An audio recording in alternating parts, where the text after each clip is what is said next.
বন্ধুরা, আরও একটা ভিডিও নিয়ে তোমাদের সামনে আমি হাজির হয়ে গেলাম। গতকাল না আমি ভিডিওগুলো ভালো করে দেখলাম, অ্যানালাইসিস করলাম, দেখে যেটা আমি বুঝলাম কি বলো তো, এই যে মন্দারমণি যাওয়া, এই যে ঘুরতে যাওয়া, এই যে কন্ট্রোভার্সি দেওয়া, ছুড়ে দেওয়া এবং তারপরে সেটাকে বন্ধ করে বলে যে অনিচ্ছাকৃত হওয়া, তারপরে এসে ক্ষমা দক্ষিণা না দেওয়া, একটা হুমকি দেওয়া, এগুলোর পেছনে সাথে ম্যান্ডির যে ভিডিওগুলো দেখেছি, ম্যান্ডির ভিডিও দেখেছি, সর্বক্ষেত্রে আমি এটা বুঝলাম যে ম্যান্ডি এই ওর ছত্তি ভাইয়ের সাথে যোগাযোগ করার পর থেকে ম্যান্ডির চ্যানেলে কিন্তু ডিমোশন হয়েছে, ম্যান্ডির চ্যানেলে কিন্তু ক্ষতি হয়েছে, কিন্তু সুয়ের চ্যানেলে কিন্তু কোনো ক্ষতি হয়নি, সুয়ের চ্যানেল কিন্তু এগিয়ে গেছে। এটা একটু ভালো করে দেখবে, তোমরা লক্ষ্য করে দেখবে, সুয়ের চ্যানেল কিন্তু এগিয়ে গেছে, সুয়ের কিন্তু ভিউজ ইনকাম হয়েছে, সুয়ের কিন্তু ম্যান্ডির সাথে যোগাযোগ করার পরে কন্ট্রোভার্সি চ্যানেলে যেরকম ভিউজ ইনকাম হয়েছে, যেরকম সাবস্ক্রাইবার ইনকাম হয়েছে সুয়ের, সেরকমই কিন্তু ব্লগিং চ্যানেলটাও দাঁড়িয়ে গেছে। এই জন্যই তো সু বারবার করে ম্যান্ডির কাছে দৌড়ে যায় না, কিন্তু ম্যান্ডির কিন্তু কোনো উপকার হয়নি, ম্যান্ডির কিন্তু ডিমোশন হয়েছে দিনের পর দিন। ম্যান্ডির কিন্তু যখনই সুয়ের সাথে কোনো ভিডিও করে সেখানে গিয়ে কিন্তু ম্যান্ডির ভিডিওটা ডাউন হয়, তার মানে কোনো না কোনো জায়গা থেকে সুয়ের সাথে ম্যান্ডির যোগসূত্র ম্যান্ডির পক্ষে হানিকারক, ম্যান্ডির জন্য এটা ঠিক নয়। এটা ম্যান্ডি আশা করি বুঝে এখনো উঠতে পারেনি, খুব তাড়াতাড়ি বুঝবে, যখন চ্যানেলটা ডুবে যাবে তখন বুঝবে। মানে ওর চ্যানেলটা ডুবিয়ে দিয়ে সু কিন্তু নিজের চ্যানেলটা দাঁড় করিয়ে নেবে, এবং যখন সু নিজের চ্যানেলটা দাঁড় করিয়ে নেবে এবং যখন সুয়ের চ্যানেল প্রচুর ইনকাম হবে, ভিউজ হবে, ম্যান্ডির চ্যানেল যখন দাঁড়িয়ে যাবে না, সু কিন্তু ম্যান্ডিকে পাত্তা দিবে না, কারণ ওই মানুষটা স্বার্থ ছাড়া কিছু বোঝে না, ওই মানুষটা নিজের স্বার্থপর এবং স্বার্থ ছাড়া এক সেকেন্ডও চলে না, এক পাও চলে না। সেই কারণে আমি বললাম যে ম্যান্ডির চ্যানেলটা ডাউন করার জন্য একমাত্র দায়ী হচ্ছে সু, এবং সু ম্যান্ডিকে ইউজ করে, ম্যান্ডিকে ভায়া করে, ম্যান্ডিকে সিঁড়ি করে কিন্তু সুয়ের চ্যানেলটা দাঁড় করিয়ে নিয়েছে। এটা প্রবাদ আছে, কি বলতো, রতনে রতন চিনে, সুরে চিনে কচু। তার মানে যে যেরকম মানুষ, সে সেরকম মানুষ ঠিকঠাক করে খুঁজে বের করে নেয়। সেরকমই হচ্ছে ম্যান্ডি এবং স্যান্ডি, সেরকমই হচ্ছে ভেরু, মানে ওই যাই হোক ভেরু, আর হচ্ছে এই সু, এই এরা চারজন কিন্তু একই টাইপের। এবার তোমরা বলবে একই টাইপের কিরকম, দেখো দুজনেই চরিত্রগতভাবে খারাপ, দুজনেই পার মাতাল, মানে যে মহিলাগুলোর কথা বলছি তো দুজনেই পার মাতাল, দুজনেই কিন্তু চরিত্রগতভাবে খারাপ। সেরকমই ছেলে দুটো, মানে পুরুষ দুটোর নাম শুধু আমি বলছি পুরুষ, কিন্তু পুরুষত্ব বলে তাদের মধ্যে কোনো কিছু নেই। পুরুষত্ব মিন্স কি? পুরুষত্ব মিন্স কোনো মেয়েদের উপরে অত্যাচার করা, পুরুষত্ব মিন্স কোনো নারীর উপরে অত্যাচার করা না। পুরুষত্ব মিন্স ওদের নিজের একটা মতামতের দাম থাকা এবং মতামত প্রকাশ করার ক্ষমতা থাকা, এবং হাজবেন্ড ওয়াইফ সম্মিলনে দুজনে মিলে একটা সংসার চালানো। কিন্তু এখানে প্রতিটা ক্ষেত্রে আমরা দেখতে পাচ্ছি যেখানে ম্যান্ডি এবং সুদেবীকে দুজনেরই কিন্তু প্রাধান্যটা বেশি, তার সাংসারিক জীবনে বলে, সর্বক্ষেত্রে বলে, মানে হাজবেন্ডগুলোকে শুধুমাত্র তু বানিয়ে রেখে দিয়েছে। মানে আমি যেখানে যাবো একটা বিস্কুট নিয়ে যাবো, যেরকম পিছন থেকে লোক তুতু করে আসতে থাকবে, আমরা ডাকতে থাকি, বা রাস্তার যেরকম যারা থাকে তুতু করে আসতে থাকে, ঠিক সেই টাইপেরই বানিয়ে রেখেছে। কেন বলো তো? বলতে বাধ্য হচ্ছে, কারণ আমার মুখে তুমি এই ধরনের বক্তব্য কোনোদিন শোনোনি, বা আমি জানি না আমার পছন্দ করো কিনা, আমি কোনোদিন এই ধরনের বক্তব্য রাখিনি, তবে এইবার বলতে বাধ্য হচ্ছে। তার কারণ কি বলতো, পুরোপুরি ভেড়া বানিয়ে রেখে দিয়েছে। আমি যার জন্য অসুস্থ হয়েছি, আমি পুরুষ, আমি যার জন্য অসুস্থ হয়েছি, যার জন্য আমার মান সম্মানটা ধূলিসাৎ হয়েছে, যার জন্য আমি সুগারের পেশেন্ট হয়ে গেছি, যার জন্য পরিবেশে বেরোতে পারতাম না, যে আমার মেয়ের ক্ষতি চেয়েছে, যে আমার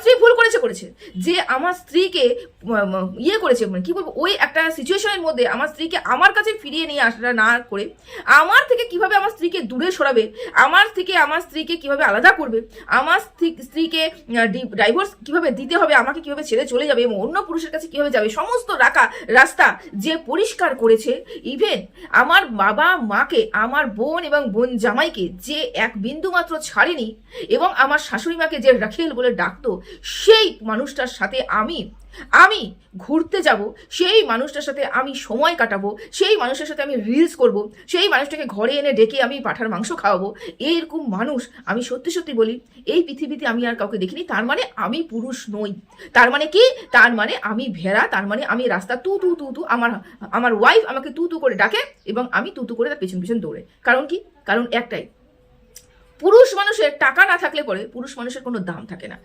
পুরুষ মানুষের পকেটে যদি ইনকাম করার কোনো সোর্স না থাকে, হাতে যদি ইনকাম করার সোর্স না থাকে, বা বলতে পারো যদি স্ত্রীর থেকে বেশি মানে স্বামীর থেকে বেশি স্ত্রী ইনকাম করতে শুরু করে, তাহলে কিন্তু পুরুষের এরকমই না। আমি সর্বক্ষেত্রে সেটা বলবো, আমি বলি না। কিছু মানুষ আছে যাদের একটা দাম্ভিক ব্যাপার রয়েছে, যাদের মধ্যে শিক্ষা ব্যাপার রয়েছে, যাদের মধ্যে আত্মসম্মান বোধ রয়েছে, তাদের অনেক মানুষ আছে, অনেক পুরুষ রয়েছে যাদের ইনকাম হয়তো সেই পরিমাণে নয়, কিন্তু স্বামী স্ত্রী দুজনে মিলে কিন্তু সংসার চালায়, দুজনের মতামতে কিন্তু প্রাধান্য দেওয়া হয়। কিন্তু এই ক্ষেত্রে দুটো ভেড়ার একটা ভেড়াকেও আমি প্রাধান্য দেখতে পাচ্ছি না, একটা ভেড়াকে না। কেন বলো তো? প্রথমত কথা, স্যান্ডি এমন একটা মানুষকে নিয়ে ঘুরতে গেছে, এমন একটা মানুষকে সে ক্ষমা করে দিয়েছে, এমন একটা মানুষকে কেসের থেকে রেহাই করে দিয়েছে, যেই মানুষটা ওর জীবন শেষ করার জন্য মূল কাণ্ডারি। এই কথাটা কেউ কোনোদিনও ভুলতে পারবে না। ভুলতে পারবে কি? তোমরা কেউ ভুলতে পারবে কি? কেউ কোনোদিনও ভুলতে পারবে না যে স্যান্ডির জীবনটা নষ্ট করার জন্য মূল কাণ্ডারি কিন্তু সু সেই সময় স্যান্ডিকে নিয়ে যেই ধরনের নোংরামি করেছে, ম্যান্ডিকে নিয়ে যেই ধরনের নোংরামি করেছে, ওয়াইটিতে ওদের বদনাম করার জন্য, শেষ করার জন্য যেই ধরনের নোংরামি করেছে, সেই নোংরামি একটা পুরুষ হলে পরে মেনে নিতে পারতো না। সেই পুরুষ ওই মানুষটাকে নিয়ে গলায় গলায় পীড়িত করে ঘুরতে যাচ্ছে, তাহলে এটাকে তোমরা কি বলে দেখবে? কি বলে দেখবে? যে এটাই, যে আমার পকেটে ভরা নেই, আমার ইনকাম নেই, আমাকে আমার বউয়ের কথা শুনেই চলতে হবে। আমার বউ যদি বলে তুমি এখানে ওঠো, তুমি উঠবে, তোমাকে যদি বলে তুমি বসো, সেখানে বসবে, কারণ আমি আমার বউয়ের টাকায় চলি। আমি যে জিম যাই, সে জিমের টাকাটা আমার ওয়াইফ পে করে। আমি যে জিম থেকে এসে যে খাবারগুলো খাই, ওই ডিম, পেস্তা, কাজু, এগুলো আমার স্ত্রীর টাকাতেই আসে। আমি জামা কাপড় যে পরছি, আমি যে বাইকে চলছি, সেই টাকাগুলো কিন্তু আমি আমার স্ত্রীর কাছ থেকেই নিয়েছি। তার মানে আমার কোনো ক্ষমতা নেই আমাকে স্ত্রী চালনা করে, এবং যদি টাকা পয়সা দিয়ে স্ত্রী তাকে চালনা করতে পারে, তাহলে আমাকে কি করতে হবে? আমাকে মুখ বন্ধ করে থাকতে হবে।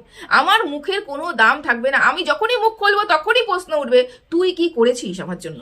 তুই কি করেছিস? এই প্রশ্নটা আগে উঠেছিল তো, তুই কি করেছিস? কোনো কিছু তো খরচা বাচ্চা দেয় না, কোনো কিছু তো খরচা দেয় না। এই বাড়িটা তো 8.5 লাখ টাকা দিয়ে আমি বানিয়েছি, আমি খরচা করে বানিয়েছি, আমি কষ্ট করে বানিয়েছি, ও তো কোনো খরচা করে না।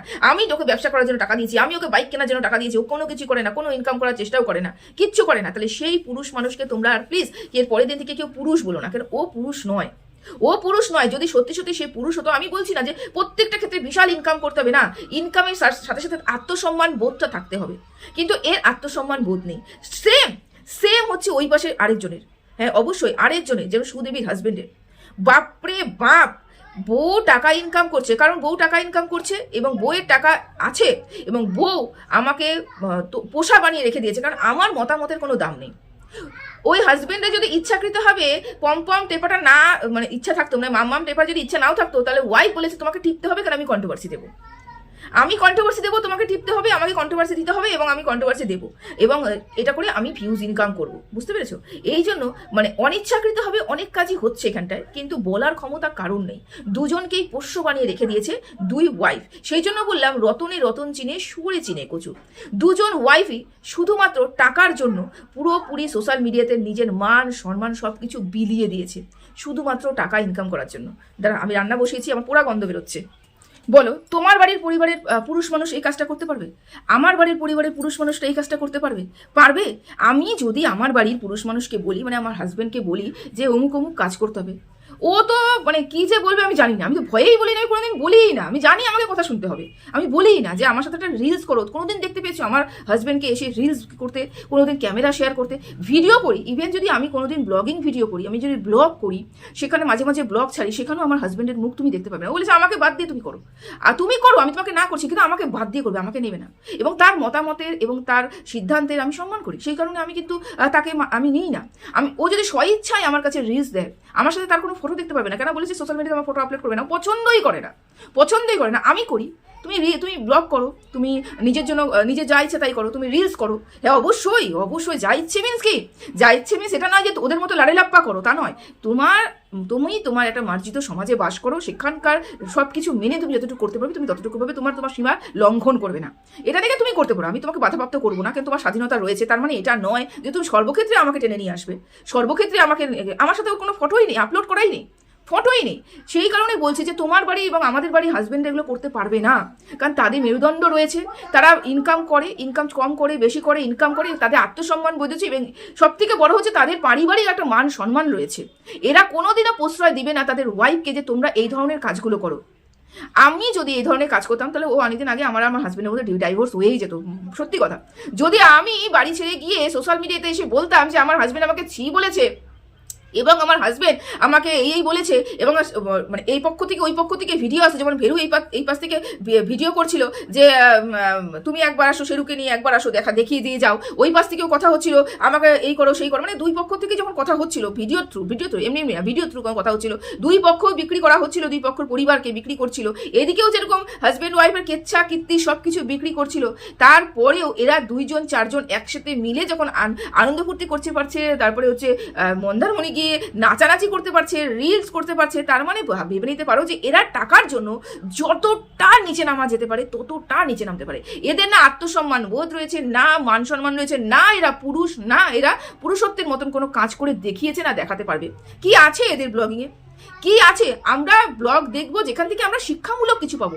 এদের ব্লগ দেখলে পাবে পম টেপা, মাম টেপা, টেপাটেপি করো, চার দরজা জানলা দরজার মাঝখানে যে কাজ, স্বামী স্ত্রীর কাজ, সেটা ওপেন এসে করো, সেরকম করে টাকা ইনকাম করো। তারপরে যখন তোমাকে কেউ বলবে এসে তুমি অন্যায় করছো, তার উপরে বাটপাড়ি পারো, তাকেও হুমকি দাও, আমি তোমার জন্য এই করে নেবো, তুমি করতে পারছো, স্বামী স্ত্রীর সম্পর্কটা তুমি সোশ্যালে আনতে পারছো, আর মানুষ বলতে পারবে না, তাহলে কি হবে? হুমকি দেওয়া হবে, বুঝতে পারো? তাহলে হুমকি দেওয়া হবে। তারপরে কি? স্বামী স্ত্রীর কেচ্ছা। এক স্বামী তো বলে দিল তার স্ত্রী নাকি বিয়ের পর থেকে, বিয়ের আগে বিয়ের পরে মিলে 7-8 জন পুরুষের সাথে সংস্পর্শে এসেছে। এটা স্বামী জানে, স্বামী সবকিছু জানে। স্বামী জানে যে ওই যাকে ভাই বলে 10 বছরের ছোট ভাই বলে বাড়িতে এনে ঢুকিয়েছে, সেই মহিলা ওই ভাইয়ের সাথে একই বিছানায়, স্বামী এবং দুজনের সাথে একই বিছানায় বেড শেয়ার করছে, একই বিছানায় বেড শেয়ার করছে। তারপরে স্বামী এটাও জানে ওই মহিলা, ওই পুরুষের জন্য এই মহিলা বাড়ি ছেড়ে চলে গিয়েছিল, এবং সেখান থেকে বিশাল কেলোকীর্তি, সেখানে তার মেয়েকে কি পরিমাণে সাফার করতে হয়েছে। সাফার কি শুধুমাত্র ম্যান্ডি যে সিচুয়েশনটা তৈরি করেছে তার জন্য করছে? না, তার সাথে 1000 গুণ দায়ী ছিল সু আরো বেশি উত্তপ্ত করেছিল সেই সময়টাতে। তা সেগুলো মেনে নিয়ে কোন স্বামী সেই মহিলাটাকে মেনে, আচ্ছা ভালো কথা, মেয়ের জন্য নাকি মহিলাটাকে মেনে নেওয়া হয়েছে, কিন্তু মহিলাটাকে এমন করে মেনে নিয়েছে যে তার জীবনটাকে সর্বনাশ করতে চেয়েছে। সেই মহিলা তাকে বোন পাতিয়েছে, এবং যেহেতু আমার ওয়াইফ তাকে বোন পাতিয়েছে, দিদি পাতিয়েছে, ছদ্দি পাতিয়েছে, আমারও তাকে ছদ্দি পাতাতে হবে, আমাকেও তার সাথে ঢলাঢলি নড়াশড়াশি করতে হবে। ভাবতে পেরেছো? তাহলে এগুলো কি তোমরা পুরুষ বলবে? এগুলোকে তোমরা বলবে যে এরা সত্যি সত্যি কোনো পরিবারের সুশিক্ষা প্রদান করতে পারে? এদের ব্লগিং এর মাধ্যমে কোনো সুশিক্ষা তোমরা নিয়ে আসতে পারো না?